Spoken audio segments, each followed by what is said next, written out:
In a competitive world, average won't cut it. The Success Launch Point shows you how to stand out, deliver massive value, and rise above the crowd.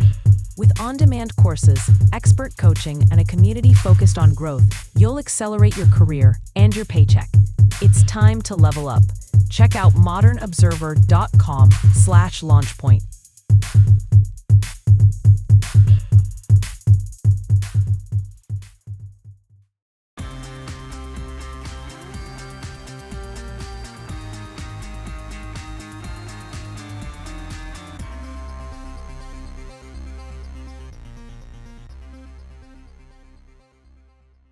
Amazon Web Services crashes. Earnings season ramps up. Good news about peanut allergies and more. Welcome to the Raw Naked Truth. I'm your host, Eric Lopkin, and here's the news you need to know.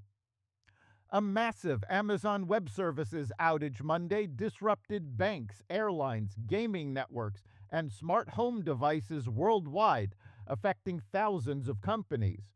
The failure knocked major platforms offline, including Snapchat, Fortnite, Venmo, Reddit, and Ring, along with Amazon's own Alexa and shopping sites. The problem was traced to a failure in AWS's network monitoring system and DNS functions at its Virginia data hub, part of a global cloud network used by thousands of companies.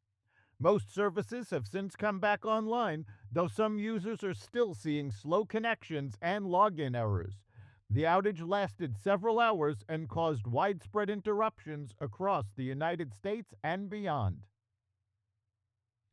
The United States and Australia made a rare earths deal to counter China, with China clamping down on the export of rare earth minerals needed to make electronics amid the trade war. President Trump and Australian Prime Minister Anthony Albanese signed an agreement which the White House describes as a framework with plans for projects worth up to $8.5 billion combined. It calls for each country to invest $1 billion in some of those projects within the next 6 months. But China still dominates, currently controlling 70% of rare earths mining and 90% of the processing, and access to them will likely be a big part of the discussion when Trump meets with China's Xi Jinping next week. A federal appeals court on Monday said President Trump may deploy the National Guard across Oregon for now, a boon to his efforts to send troops into several Democratic-led cities. The 2-1 ruling from a 3-judge panel on the U.S. Court of Appeals for the Ninth Circuit lifts a lower court order halting Trump's deployment of National Guard members while the administration's appeal is resolved.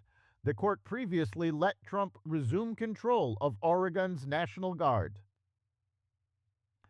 Adam Smith, the top Democrat on the House Armed Services Committee, called for a hearing to challenge the legality of U.S. military strikes on boats in the Caribbean.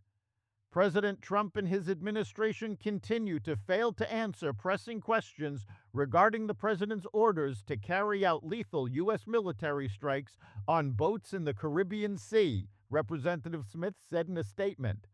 The military strikes in question are directed at drug cartels who have been linked to terrorist groups, attempting to flood the United States with illegal drugs and funnel the money to terrorist groups.